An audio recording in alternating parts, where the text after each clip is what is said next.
What is up, everybody? What's up, biohackers? It's good to see a lot of you here from the last few shows we've had online. We're here. We're ready to rock. We're here with our Miami venue partner, The Sacred Space. So grateful for them, for the amazing Miss Elle Bourgeois, for all her help. I want to welcome you all to the third installment of Biohack the World Miami. As always, we're bringing you the best in health and fitness, and tonight is going to be no different because we got an all-star lineup of fitness and nutrition experts for you guys. Thank you for tuning in. My name is Jonathan Hippensteel, and I'm the Miami co-producer and co-host here at Biohack the World. Tonight, we're going to talk about a topic that's really important to me, and that is building communities around health and fitness. One of my favorite quotes is, "Show me your friends, and I'll show you your future." Community has the power to influence us for good or for bad. I know I wouldn't be who I am today without the people and communities in my life. First and foremost, my family, but then also my fitness and CrossFit and faith communities, and this community right here, Biohack the World. When I fall off the horse or when life knocks me off the horse, it's these communities that help me back up. And let's be real, guys, these past few months have been a bit intense and even more uncertain than life normally is. Community has in a lot of ways been ripped away from us.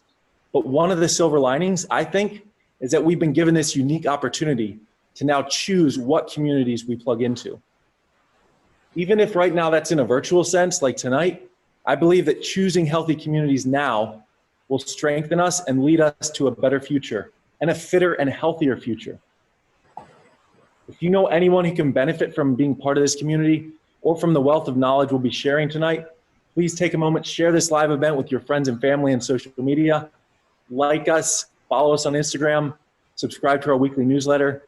And thank you so much to our donors. We couldn't do this without them. We're moving towards a 100% listener-supported show. But before we get to our incredible speakers, which we have two awesome speakers for you guys tonight, I hope you brought your thinking caps on because we're sprinkling in a bit of trivia for you to win some pretty awesome prizes. And here to offer these gifts to the quickest wits in this virtual room is our founder and executive producer, the incredible Mr. David Choi. Thanks, John. Appreciate that. Thank you, everyone, and welcome to the trivia portion of our show, where each week we ask our audience random questions from current events and news in science, technology, economics, environment, and of course, our favorite topic, biohacking. And to make things a little easier, clues to any and all of our trivia questions can be found in our weekly email newsletter, which we send out on Tuesdays, 2 days before our live stream. So if you haven't already subscribed, please do so through our website, www.biohackthe.world. This week, we're giving away 3 awesome prizes. The first one is a 1-month membership to P360, one of Miami's premier fitness studios, a Garmin Vivo Active 3 smartwatch, compliments of Lever Health, and a virtual biohacking consultation with none other than Oz Garcia, valued at a whopping $750. I'm sure it's worth every penny. Now, before we begin, I just want to share some ground rules. Our lovely production assistant, Julia Olafson, will be fielding your answers. So please send your answers directly to Julia in the chat and not the entire audience. And the first person to answer the question correctly wins. All right, so on your marks, get ready. Trivia question number 1. In March 2016, Google's AlphaGo beat Lee Sedol in a 5-game match in the ancient Chinese board game Go. What was the final score after 5 games? Was it A, AlphaGo won 5-0, B, Lee Sedol won 3-2, C, AlphaGo won 4-1, or D, Lee Sedol won 5-0? Right, that's the first trivia question.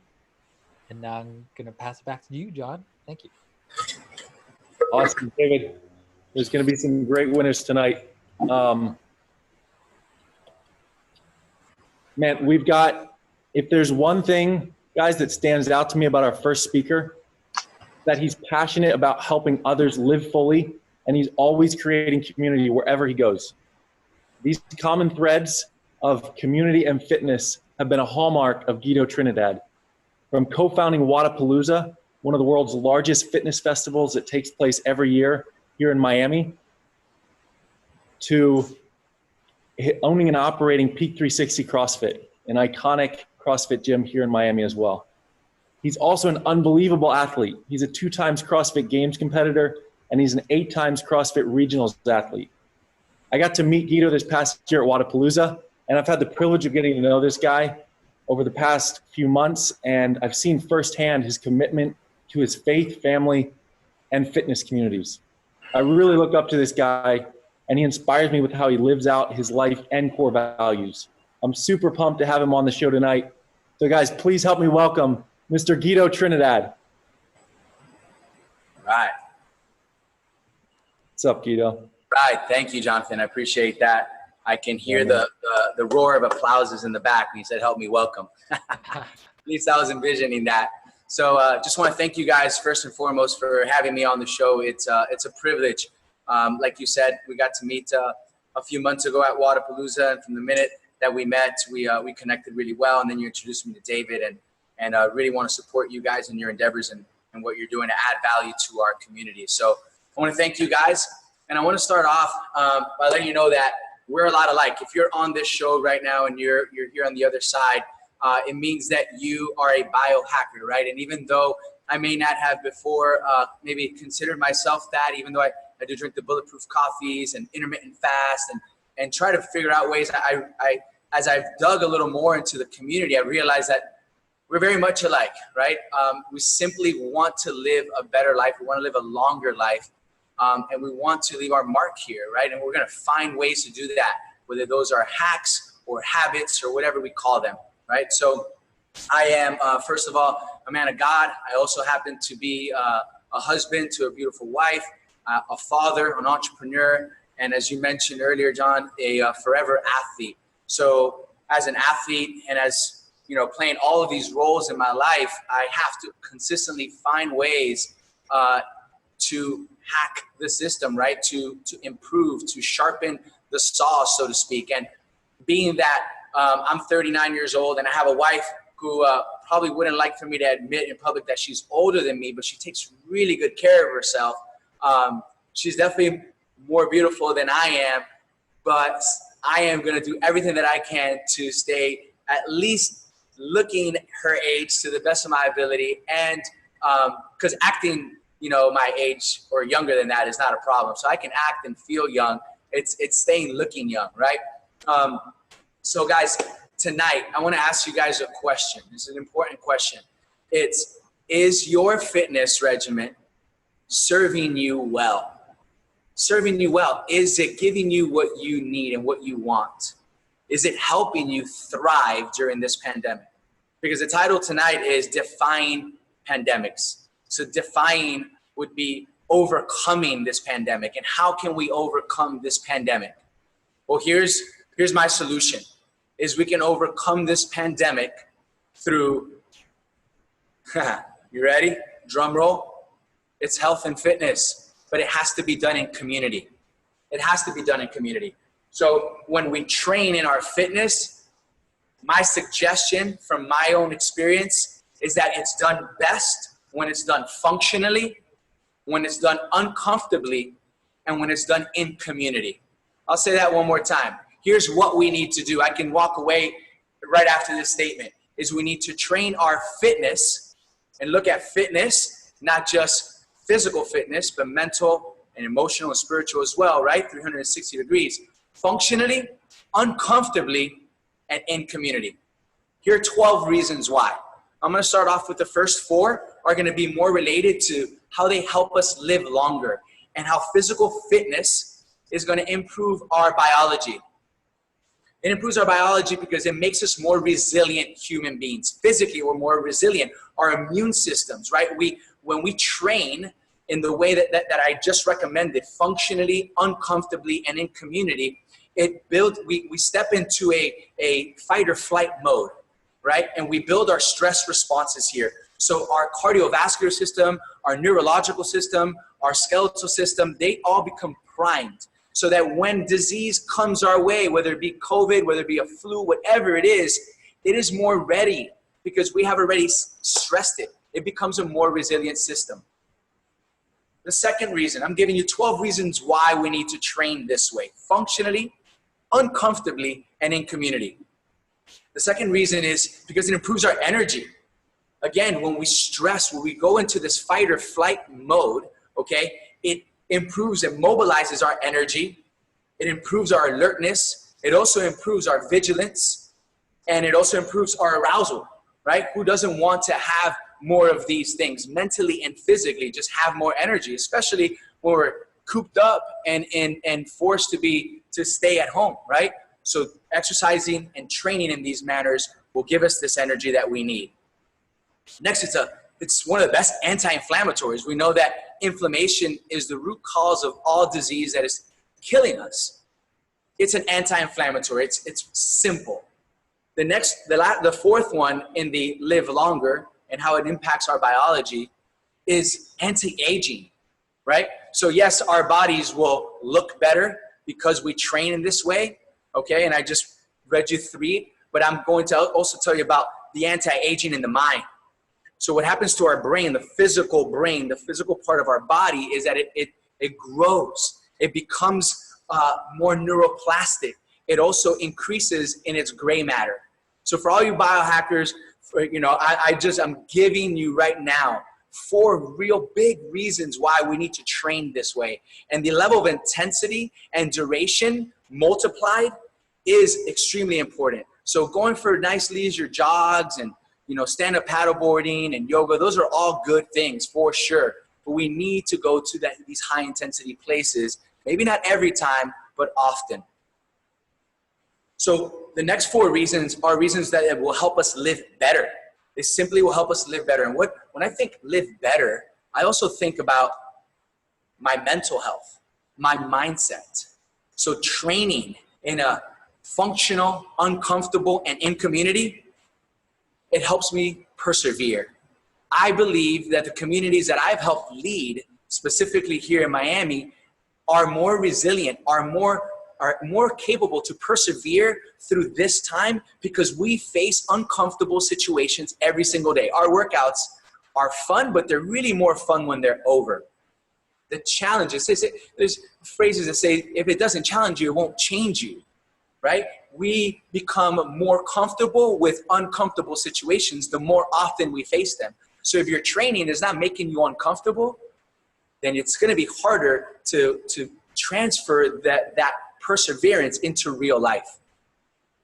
Also, I also believe that I become a more aware, literally mentally sharp person because of the way that I train. Think about a race car driver driving through an Indy race, a Formula One race. How sharp does that person and aware need to be of every single turn and the timing of it?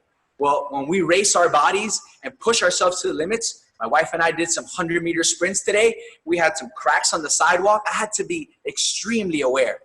Don't we want to be aware of our surroundings, right? We take, exogenous things to help improve our mental sharpness. We meditate. We do all these things. Training with intensity also improves our awareness.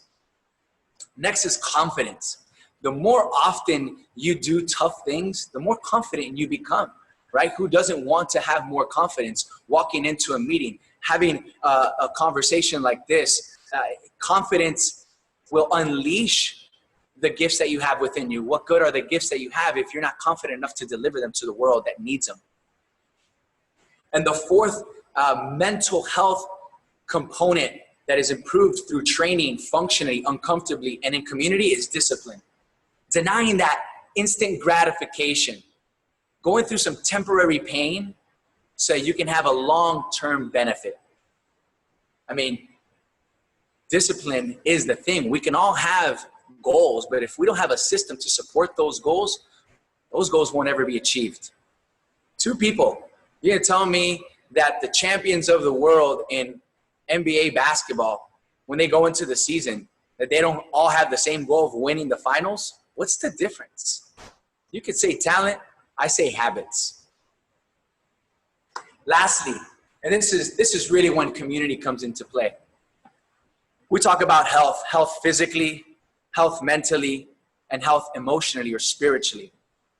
And all of these things, you know, we can train by ourselves. So there's ways to train by yourself. I trained by myself for a very long time. Played football at a very young age.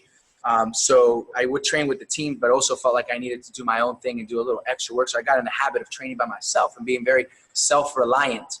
And I was able to get the benefits of all these things that I mentioned before: the resiliency, the energy, the anti-inflammatory, the anti-aging, the perseverance, the awareness, the confidence, and the discipline. But these things I missed out on, these next things that I'm about to share with you. This is emotional, spiritual health, and this is what completes us as people. And this is why we need to be in community. And right now you're like, well, how can I do that?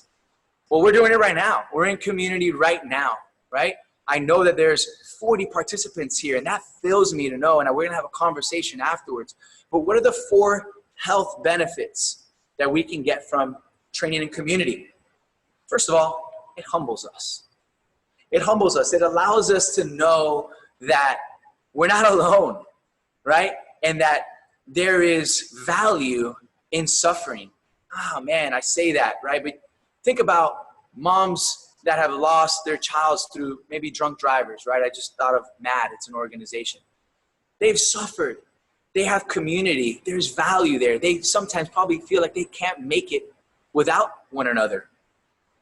I have a friend that's lost 2 parents by suicide. He started a suicide prevention group called Expression Over Repression, right? These guys have shared suffering. Now, our suffering in the physical realm is nowhere near what these people have faced. But trust me when I say, when you do fitness the way that I'm recommending, and again, it doesn't have to be every day, but often and in community, there's a shared suffering and there's a bond that's built. And that it adds value to your emotional and spiritual well-being. Courage. Who doesn't want to be courageous? When you do things in groups, you are automatically motivated to raise the bar. And they say competition breeds excellence. And I believe that competition breeds excellence when we don't focus on comparing, but when we allow iron to sharpen iron. It's biblical, right? Iron will sharpen iron. You will improve because the person next to you is running the race. You could be beating them, and the simple fact that they're running that race with you gives you more courage to keep going. And if they're in front of you, then you also can keep going. We did a workout the other day, and we did it with a vest. I did it with a 20-pound vest. And I thought I was tough. You know, I'm like, I'm going to go into this workout, and I'm going to do it with a vest on. And there was actually a woman that's a member of ours who's training to become a firefighter. She did it with a firefighter suit. Man, that gave me courage to push harder.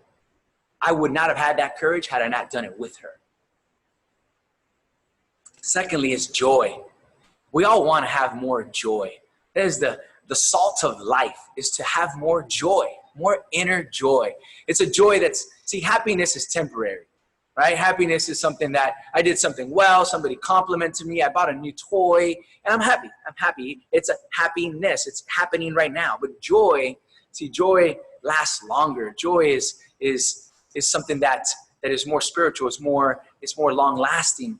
And I'll explain to you right now. I had an opportunity, as John mentioned earlier, to found a company, or I wouldn't even call it a company, really a movement, an event, an organization that showed how much joy can be accumulated through community.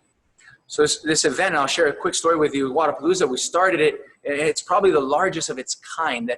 Now, it's a CrossFit event, and CrossFit Games is the mecca of the sport. It's the Super Bowl. But this event, Wadapalooza, right now serves more people in the form of competitors and volunteers and sponsors than any other event in this sport in the world. There's literally participants from over 80 countries, over 2,500 participants, over 800 volunteers, over 150 sponsors. Why do people come together? It started off with 100 people. And once we got this ball rolling, so to speak, we just really wanted to go out there and have fun, put on a show, give people an awesome experience. When we dialed in our core values and why we existed, we realized that, you know, we're not here to crown the fittest on earth. We'll leave that to somebody else. That's a great, vision to have. Our vision was to celebrate community, was to celebrate our fitness, and was to celebrate life. And you wouldn't believe, and if some of you guys maybe have been there, the amount of joy, the amount of fulfillment that comes from these people coming together. So the feedback that we would get was, this is better than the other event. And we never strive to be better than anyone else. We just wanted to put on an experience that added value to people's lives, that gave them memories that would last a lifetime.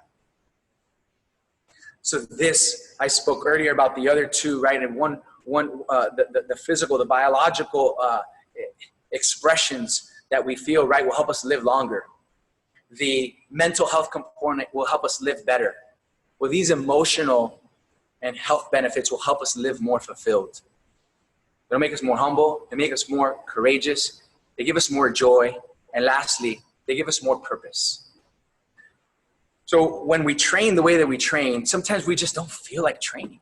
I'll just be honest. I just don't feel like working out today. Yeah, discipline comes into play, you know, it's my confidence, perseverance, what have you. But really, when it boils down to it, I really just don't feel like doing it. I really don't feel like pushing hard. I need to have a deeper why. And doing it for myself, I did that for a lot of years, and it really just isn't fulfilling. It doesn't make me joyful. It doesn't bring me the satisfaction. It's not as fulfilling, but doing it for others. Dude, that's why in our community, we do hero workouts so often. Hero workouts are workouts that honor other people.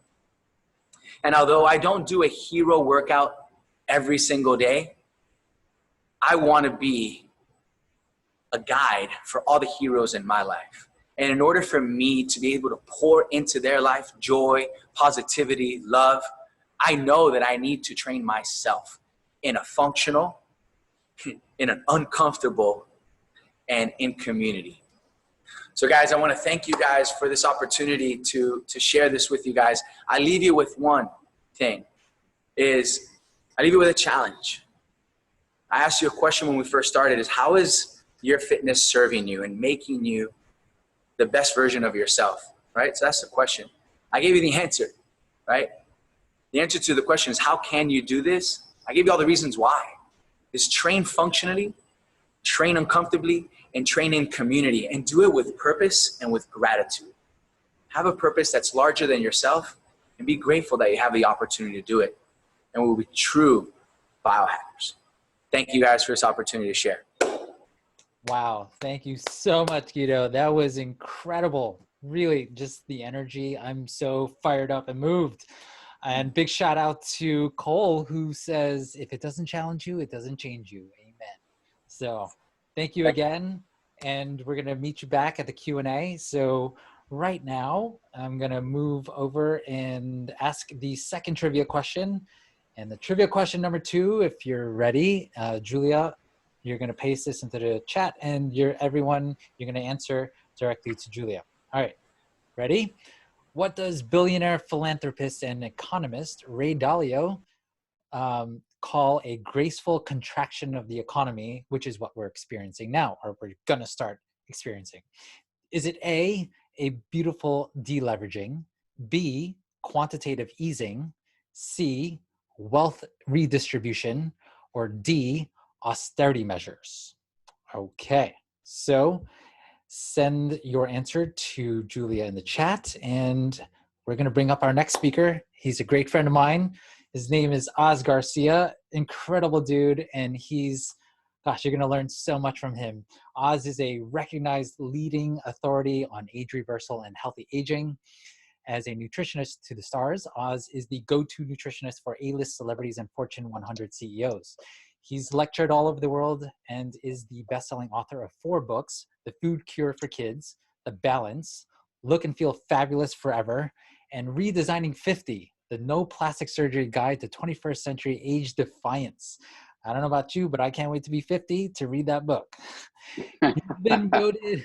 He's been voted Best Nutritionist by New York Magazine and has been featured in prestigious publications like Vogue, Elle, Travel and Leisure, W Magazine, and the New York Times. He's also made numerous network and cable television appearances, including the NBC Today Show, CBS Morning Show, Good Morning America, 2020, 48 Hours, The View, The Doctors, Access Hollywood, and Fox News. Man, you've made your rounds.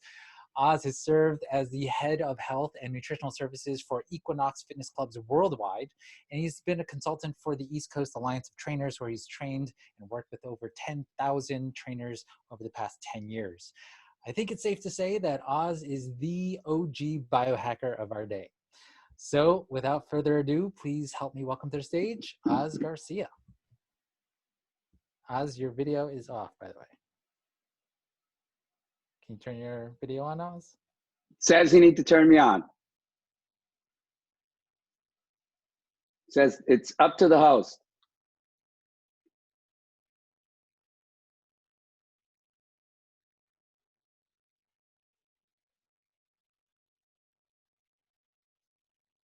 Yep, the host has disabled it.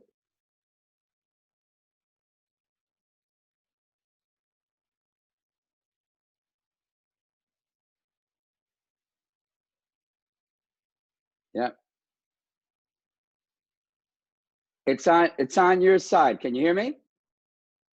Yeah. It says that the host has my video disabled. Okay, Oz, we're working on it. Give us 1 second, guys. Okay.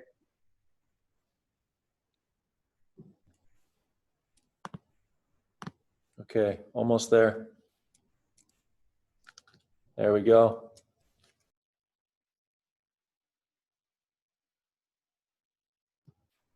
All right, we can see you now, Oz. Yep, take it away. That's a tough act to follow. I think Guido is really quite spectacular, and to try and maintain that level of enthusiasm is going to be quite an effort. To be very frank, I'm delighted to be here. I'm in New York City, and after 4 weeks of being in quarantine, I actually got a break this weekend. Was able to get out to Long Island. Those of you that don't know, some of the most beautiful beaches besides Miami, where I spent part of my youth, we're out in the southern tip of Long Island, and it was a remarkable experience to just be out in nature. To spend 4 days away from the world of brick and mortar, the 5-block area that I've been living in, and it gave me a great deal of time to think about the things that matter, that are at the heart of the matter now for all of us as we move through this extremely unusual and very demanding moment in our lives. One of the things that I came to understand, and I spent a lot of time thinking over, rolling through my head, cogitating over, was how is it that we face this moment where we're dealing with a great deal of unsurety, our peace of mind is at risk. How do we best adapt? What is it that we need to do in large measure so that we get through this as whole human beings? The inclination is to be moved in large measure by fear of the unknown. And there are many reasons why that does occur. We could look at evolution as a primary driver of why we want to get answers as to how things turn out now. The way that we evolved, among many ways, was to anticipate the future. Probably human beings are among the only animals, probably the only animal at all that can anticipate the future, can think about the past, can ruminate and worry over the future.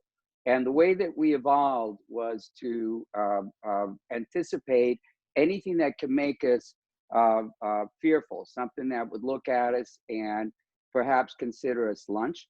So if we were on a savanna, maybe 20,000 years ago, and looking for something to eat ourselves, you looked off into the distance and you saw the weeds move a little bit, you would anticipate that there could be something behind those weeds that may be looking at you as though you're a possible lunch coming up.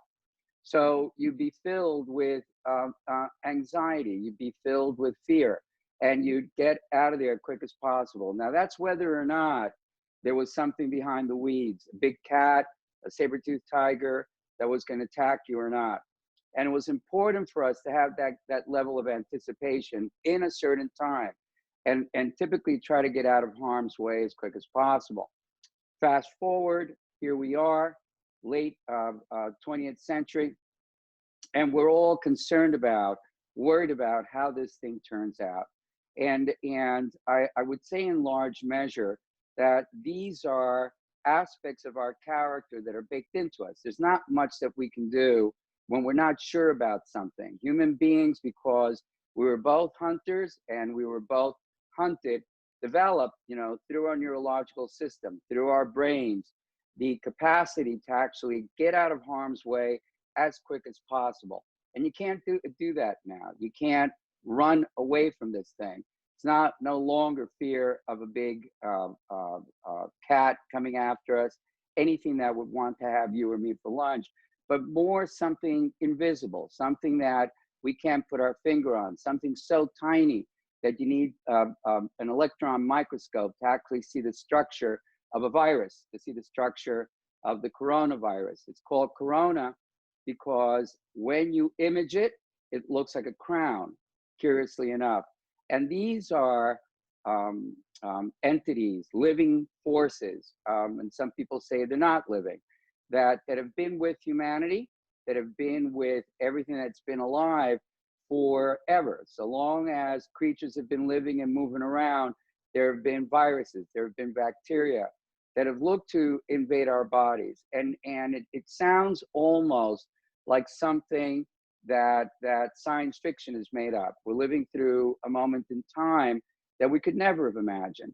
We've been very much accustomed to a kind of secure world, a kind of secure expectation of what the next moment would bring, what the weekend would bring, what the summer would bring, what the fall would bring. We're all part of a community, not only the biohacker community, but the communities that we're evolved also to be a part of. And that is, we want contact with people. So what adds to our anxiety in many ways, what adds to our anticipation and fear of the future, even though it's already baked into us, is the fact that we don't have much of the community that we're accustomed to. We are gregarious animals by nature. We want to be around other people. We want to be in groups of people that we don't even know. We want to be in restaurants. We want to be at fitness clubs. We want to meet new people. We want to socialize. And so part of the hierarchy of things that I think are critical for us right now is to actually go through what we need to do to be as best prepared. So when this passes, and it will pass, that we're in the best shape possible, and we can look back from a year from now, 2 years from now, with our peace of mind back, our ability to look at the world with optimism, and more than anything, be able to pass that optimism on. It's very easy for our bodies to fall onto negative ways of thinking. And that's almost a given.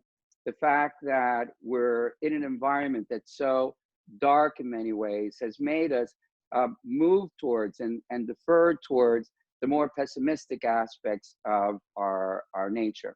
And what I do know, based on a multitude of studies, corporate studies, university studies on how we should be structuring our thinking for the most part, and I'll tell you ways that you can get there sooner than later, is to actually see if you can, through your practices, through your mindfulness practices, be able to think about gratitude. And I don't say that lightly, that you can be grateful for the life that you have, that you can be grateful under the most difficult circumstances of all on a daily basis, that you're still here, that you can still be optimistic, and that you can project into the future, not fear, not that some big unknown is going to come after you, but that things actually do end well. This too shall pass, as Buddha said. So among the things that I recognize are the most critical hacks right now, more than any others, and I'll give it to you kind of in a pyramid form, is at the bottom of it all, the scaffolding that actually makes us adapt a lot better and be better prepared, is to actually get as much sleep as you can. Now, although these may sound very fundamental, it's critical that you set your home up, your bedroom up, your sleep environment up in such a way that you're out and you can sleep 8 to 9 hours almost every night. If you don't get your sleep on a regular basis, you're going to pay for it. It's going to cause you to wake up with greater anxiety. It's going to cause you to get through your day overall suffering a bit more at the effect of the worst hormones and neurotransmitters in your body, norepinephrine, which makes you fear the future, cortisol, which comes from your poor little adrenals that by now I'm sure are beat to a pulp, and beyond that, be able to regenerate yourself, regenerate your mind, your thinking, your thoughts. So sleep is the most important hack of all that I can think about. And to that end, there are many sources that you can refer to that would be useful to look at, to read, to learn how it is that you can set up your sleep environment in such a way that you can hit the pillow and go out. There are different meditation devices, biohacking devices that you can use if you've got difficulty falling asleep, that if you do employ them, I think it's going to be important so that you get yourself a good 3-4 hours sleep, wake up, maybe go to the bathroom, come back and get your next 3 or 4 hours sleep. Wake up, don't pick up your cell phone right away. I think that at least for an hour or two before going to bed, turn off every digital device in your home. Don't look at your emails. Don't look at your text messages. Don't look at news. I had to take a news detox, and that was a little difficult, where I spent almost 2 weeks free of watching cable news, looking at my favorite paper, the New York Times, looking at the Wall Street Journal. And now I'm in the habit of simply going to bed, reading for a little while, listening to some meditation tape or another, or listening to an audible book, maybe by Jack Kornfield, and go to sleep, in a good state of mind, and wake up in a good state of mind. Don't get up in the morning and start listening to the news. Don't put on Morning Joe. Don't put on NPR. Don't start looking at your social media. Don't look at Apple News on your phone and start to get your body all worked up and anxious before you're out the door. Now, this is whether you drink coffee or not. The second thing on the platform of what I think is critical is to actually be very thoughtful about what you're eating right now. Nutrition at this point isn't about trying to break it down into one diet or another, whether it's carnivore on one end or vegan on the other or anything in between. You got to find out what's going to work best for you, what's going to function best for you under these times, so that what you eat gives you energy, isn't something that slows your body down, that you're eating late at night, certainly before you go to bed, so you wake up stuffed, not feeling well, tired and exhausted from having eaten. You got to make sure that if you're interested in any aspect of nutrition at all, that you're incorporating into that intermittent fasting. I think that being able to skip a couple of meals a week right now is going to do you, your body, your brain, your levels of inflammation, a great deal of good. There's a lot of literature on intermittent fasting. You can go online, you can go to Wiki, you can go to Amazon, pick any number of books on intermittent fasting and just do it. So I think skipping dinner for me twice a week works out remarkably well in terms of being able to underfeed, how it is that affects my DNA, my chromosomes, my telomere, my state of mind, my moods. So in that regard, if you can pull off 12 to 16 hours twice a week, and those of you that have the capacity and the interest to go a little bit longer or maybe pull off another day, then you're going to find that your body's actually working in a very optimized manner. So right now, underfeeding on a regular basis is going to help you contend and adapt to circumstances better. I think exercise, Guido told you all about it. I don't need to get into it real deep. I've been a runner for 40 years. I've been a racer, a marathoner. David sent me a what's up earlier, telling me he's thinking about doing a 100-mile run race. And sure, why not? I've done a couple of them. And ultra marathons, ultra races are terrific. I'm not saying and I'm not advocating it for you. What I am advocating is that you move your body every day, that you do yoga, that you stretch, that you go for walks, that you do anything at all that gets your heart rate up, because this is going to benefit your spirit, it's going to benefit your brain, it's going to benefit your heart, it's going to benefit cortex in ways that you're producing the right kinds of neurotransmitters. These are the chemicals in your brain that make you operate at your best, so that you're also out in nature. You know, it's really interesting that the club's being shut down right now, and I love my club. I love Equinox, especially in the winter. You can't get to Central Park, and you can't run when, you know, as I'd like to.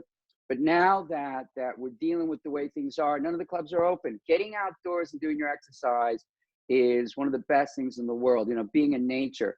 There's a number of books and authorities on how critical it is for all of us to be in areas where all you see is green, right? That you're able to just see oceans, and how that triggers within you, you know, ancient primal responses in terms of how to deal with the world better, how to deal with your partner better, how to deal with your work better. That's how come I encourage my staff every single day. Whenever we've been in the office, everybody's got to take a nature break. My office is right next to Central Park. My home where I am now, I've got Central Park 2 blocks to the left. I've got Riverside and the Hudson 2 blocks to the right. And I'll take my dog out and we'll walk, and just not bring my phone. Just break and interact with nature. I think the next thing that's really critical is mindfulness. Depending on the time that we got, you know, we could talk about mindfulness forever. You know, that's making sure that you have a meditative practice. And even there, you know, for hours, you know, there are studies on how meditation, whether you're doing an app, whether you've got a device that meditates you, that you can actually quiet your mind for periods of time every day, even if it's 10 minutes. So mindfulness practices, I think, are critical, so that you can sit down and before you lose your stuff every day, that you actually spend some time, 10 minutes, 20 minutes in the morning, doing deep breathing exercises. Maybe go on YouTube and look at Wim Hof and do Wim Hof breathing. Then close your eyes and listen to a meditation app. Then maybe from there, do a gratitude meditation. Then go have your coffee. Then turn on your phone. I think that being mindful is something that you can't underestimate, because what we need now more than anything is peace of mind. And that's a commodity. It's something that I thought about over this weekend, how over a lifetime, especially when we're younger, we spend so much time trying to accumulate material wealth and pride and position and power. And I could sound misogynistic for a moment, you know, and chicks and money. And as you get older, you begin to realize how quickly it all goes by. You know, that you get to a point where what you want more than anything is peace of mind. That curiosity will drive me for the next 10 years, 20 years that I'm here. I want to accumulate peace of mind now. I want to make that as valuable as what it is that I got in the bank, if not more so. Because what we need now, on top of everything else, is a lot of peace of mind. And you got to find the hack that's going to get you there. I think nutraceuticals, the different kinds of supplements, the different kinds of essential fatty acids, the different kinds of peptides, the different kinds of amino acids, vitamins, minerals, all of these are things that could constitute a whole Biohack the World session, so that you know the supplementation that's going to give you peace of mind, that you can actually take ashwagandha or bacopa and find that these nutrients actually help you tremendously in terms of regulating the stress hormones, the hormones that make you feel bad, so that you can be more mindful, so that you can think better, so that you can sleep better. And the supplementation that you can actually use to improve your life extension profile. You know, we talk about David Sinclair. Most of you are familiar with him, the gentleman who out of Harvard, and geneticist, made us all aware of NAD and NMN and resveratrol, so that you begin to put together a good nutraceutical program. You can go online. Being a hacker means doing the reading and doing the work and finding out what works best for you, and speaking with people that know this stuff, and being on Biohack the World, and find out there's so many people in this community that have got great things to share in terms of how to have a better life. I think from there, I'll jump quickly onto the last category, which we could also talk about, the last two. One, of course, is community. I think the fact that as I said earlier, we are by nature gregarious animals. We need to be around other people. We need to be around groups of people. That's the way that we evolved. You know, through evolution, we came together as packs of 10, 20, 30, 40, 50 people, based on most of the literature on evolution. Harari's book, Sapiens, the documentation of the fact that we do well in groups of up to about 150 people. Now we've got a planet with 7 billion people on it, and everybody's fearful. And what we do need, and to Guido's point earlier, is how do you actually take that 150 and find community in a world that we're rapidly burning to the ground, right? So I think community in the ways that you speak to David, and the way that he contributes back to the community, really, in terms of supporting the medical community here, and the work that people are doing, in the hospitals, putting their lives on the line, and so on. You gotta have all the things that I just talked about, so you can build a better immunity and protect yourself. Who knows if anybody listening to this is going to wind up with COVID-19, but you can be in a good enough condition that should you get it, you can actually come out of it clean, not allow things to fall into your body, wind up in your lungs, with pneumonia. The number one problem that we've been able to discern in terms of what's going to make you more at risk overall for getting infected with COVID is to be overweight, right? And from there, the list breaks down. If you've got high blood pressure, if you've got diabetes, type 2 diabetes, and so on, being overweight is a risk for getting COVID and that converting into pneumonia. So taking care of yourself on the shoulders of Guido and some of the things that I've shared with you, I think make a critical difference in how well we get through this period of time. Beyond that, all the hacks that David could talk about, that Guido could talk about, that I could talk about, all the different devices, all the different things that you could do, from saunas to Wim Hof ice baths, to breathing, to all the different biohacking toys that are out there. What you want in the end is to be optimized, to be the best you can possibly be right now, and not be afraid of the future. Remember that the fear itself is something that we're born into. Can't do much about it, but you can take care of yourself, and you can do all the hacks that Guido spoke about, and in that regard, all the things that I've just shared with you. Thank you so much. All right. Thank you so much, Oz. That's incredible wisdom. Thank you so much for sharing all that. And I know that I need to sleep better. 8 to 9 hours is definitely tough. And by the way, it's 100 miles in May, not 100 miles in one race. So it's like, okay. Yeah. So I basically broke it down where I have to basically run a 5K every day of May, which so far I did 5 days in a row. So we'll see. You can do it. I can? You can do it. Absolutely. Okay, thank you. All right, cool. All right, so we're going to go into our final trivia question, and you know the rules. Send your answers to Julia. Final trivia question number 3, and it is: Harvard professor Shoshana Zuboff has identified a new type of capitalism in the information age. What is that called? Is it A, big data capitalism, B, surveillance capitalism, C, social capitalism, or D, crony capitalism? All right, so when you have your answers, please do send that over to Julia. All right, we're gonna move into the Q&A portion here, and if Guido and our participants, so Guido and Oz, if you could re-enable your video. We're gonna just do a quick lightning round. We have less than 10 minutes left here. Is Guido still on the line? If not, that's okay. We'll just wait for him to. Yep, I'm here. Okay, great. So if you can enable your video. Perfect, great. Hey, great job, by the way, Oz. Thank you so much for your compliments as well, and it's an honor to share this platform with you. Same here, Guido. When I'm in Miami, I'll share a glass of wine with you. Okay. That'd be wonderful.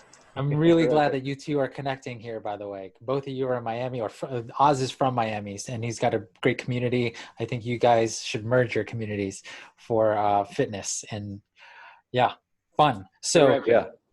so we're now in the Q&A portion, and I think the biggest screaming question here, John, I don't know if you want me to ask it. I'm just going to ask it. Go ahead. When are you going to reopen? Everyone's like talking about reopening the gyms, right? And is that a consideration for you? I know, Guido, you have your own box. What's your thought process when it comes to that kind of thing? I mean, we're ready to go. Check this out over here. Wow.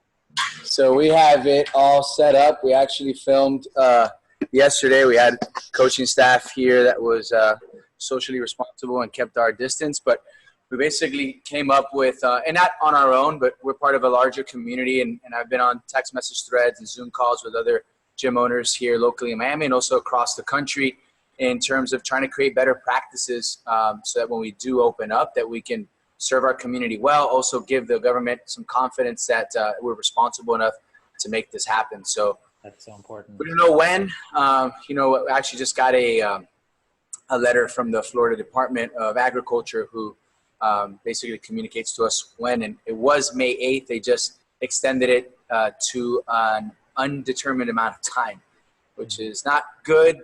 However, we're still thriving, I like to believe, right? A good portion of our community is doing this virtually. And for some, it was a little uncomfortable at first, maybe just camera shy or just kind of awkward and different. But I think a lot of them have become really reliant on it, to be quite honest, and more so not just from the fitness side, as I was explaining earlier, but more so just from the ability to communicate with other people that are not just in their home or maybe at a shopping or grocery store that they don't even know. So it's really nice for them to be able to come on a daily basis and see some familiar faces. Cool. So we're doing a lightning round. We're going to try to keep the answer short. John, next question. Yeah, I have a question from Chris Esmail in the chat for Guido. Guido, what kind of role does your faith play in your business? Oh, wow. So I'll try to keep it short and sweet, but it gives me purpose to – before my faith was as developed as it is now, I still cared for people the same way, but I was really more focused on the temporary solution. I want to help optimize your potential. Or now I look at people from the inside out and more as a soul and as a human that needs me, or not me, but I'm just the carrier of the good news, right? And it needs that more than they need to optimize their health, their physical health. So yeah, it definitely helps me with aligning my purpose. And that's your deeper why, right? That you were talking about. Yep. Okay. I have a question for Oz. What are your top 3 supplements or practices for achieving better sleep? All right. So let's go to supplements first. That's easy. Okay. L-glycine, L-serine, and then I take a product biology research called Zen Sleep. It's got 5-HTP, it's got GABA, and it's got B6, P5P. Those 3 things alone. I don't like melatonin, doesn't work for me. Those particular supplements are terrific. They're about 10 or 20. You can take ashwagandha. Also, there are studies that indicate ashwagandha about 1 gram before you go to bed. Over the course of 30 days, increases deep sleep. I use an Aura ring. Nice. Which David knows, and there you go. So the Aura ring is probably the best tool in terms of being able to measure how you sleep, and it gives you a score the next day, how you did, and it sets you up. My room is like a bear cave. The curtains are set up so that not a little bit of light gets in. I use Mindfold, which you can get on Amazon. They're great blackout blinders. And I like to listen to stories before I go to bed. So I use Cocoon, which is a headset. David knows what they are. They kind of flatten up against your ears. And I'll play meditation tapes. I'll listen to binaural tapes. And that actually knocks me out. I also use a vagus nerve stimulator. Coincidentally, it happens to be here. Looks like this. It has 2 electrode tips. Looks like that. And these actually come apart. And I can put one behind my ear here and the other one behind my other ear. And what is that doing? Stimulating Your actually, vagal nerve. Okay. Yeah, when I turn it on, it's actually the pads are worn out, but this is a vagal nerve stimulator. And if I just use that, you get knocked out. You're out. Interesting. Okay. Yes, the answer is this one is from Newcom. That's correct. Ah, great. All right. Thanks, Tina. I think we have time for one more question, and then we're just going to close it out with the trivia. John, do you have one? We got one from Gladys in the chat for Oz. Oz, what are your thoughts on metformin for longevity? Depends if you can tolerate it. You know, metformin has, for some people, some nasty side effects. I think that based on a multitude of studies, it does have an effect on the length of telomeres. If you're somebody who can handle it, it's terrific. One of the problems with metformin is if you're going to use it, don't use it on days that you work out. It does tend to increase lactic acid from workouts, and that's an unfortunate thing.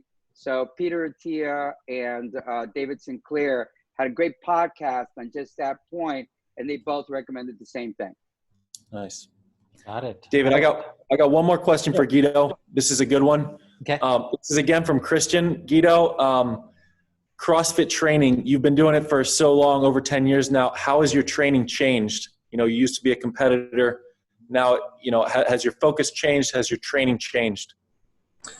Yeah, good question. So I think, first of all, the amount of volume that I do is a lot different now because I'm not competing on a stage to be the fittest or anything like that. I do it more now for lifestyle than for performance.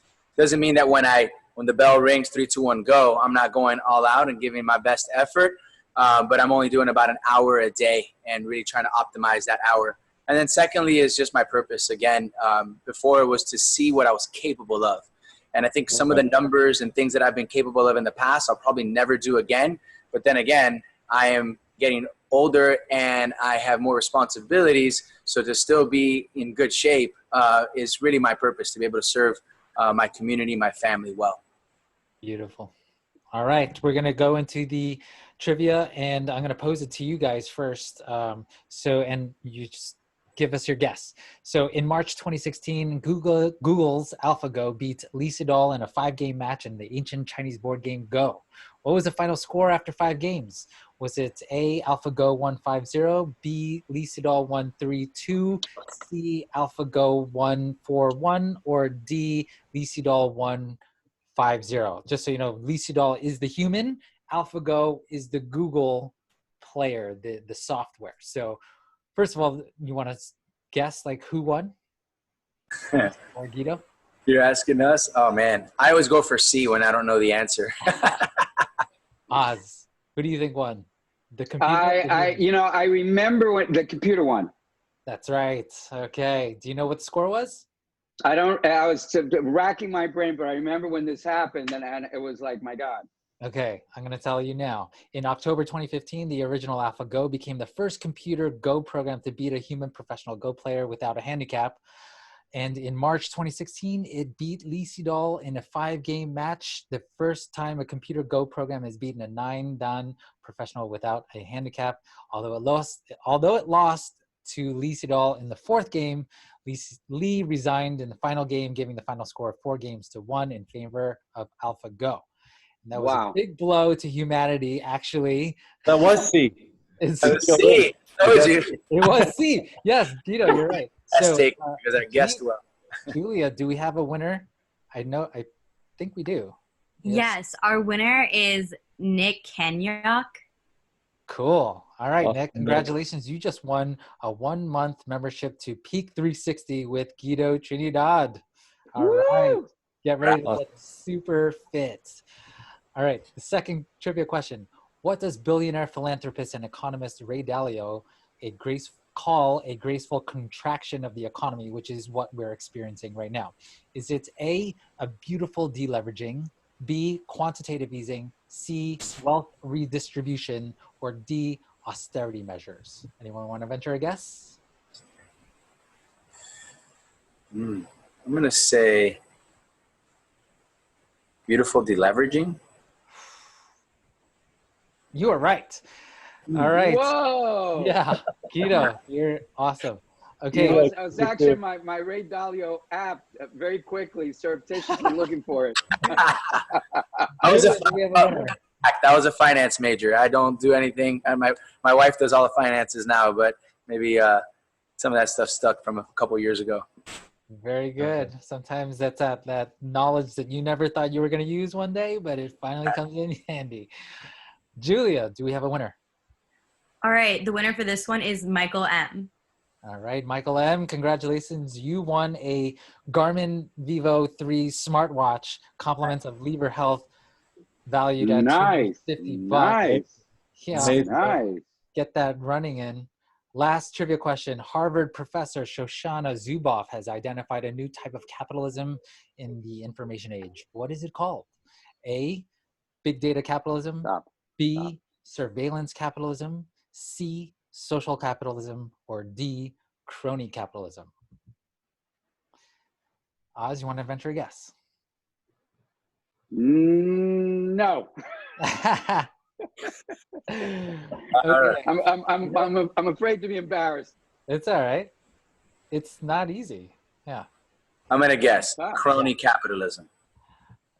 Okay. The name Zuboff has given to the new variant is surveillance capitalism. It works by providing crony, surveillance. What's the difference? It works by providing free services that billions of people cheerfully use, like Facebook and Instagram, enabling the providers of those services to monitor the behavior of those users in astonishing detail, often without their explicit consent.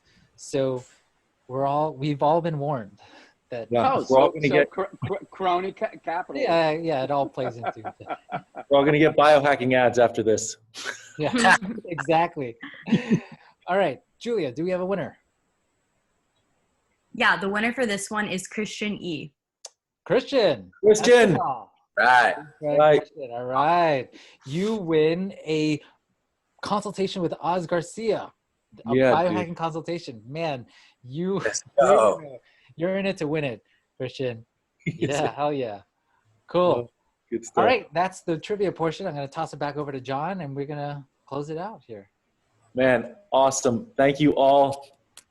Man, Guido, Oz, thank you all for joining. Al, huge thanks to Sacred Space for hosting us.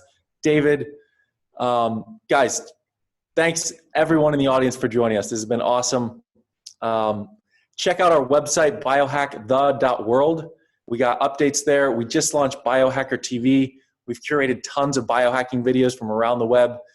And we got info on our future events up there. We got some coming up in New York, but they're still online, so you can tune in. They're most Thursdays of the month now. And guys, what's happening now is only the beginning with this pandemic. You know, we can probably expect multiple waves, but tonight we learned about how community and all these biohacks, we can absolutely do things to fortify and protect our bodies, minds, and spirits in these times. If you learned something tonight, we'd love it if you'd share with a friend. Leave us a review. Like us on Facebook. Follow us on Instagram, guys. Subscribe to our newsletter. We'd love to keep in touch with you. Till next week, stay safe, stay fit, stay plugged into community, guys. Good night. Love. Everyone. Thank you guys so much. Okay, guys. Yeah, it was excellent. Awesome. Bye. Guys, thank you.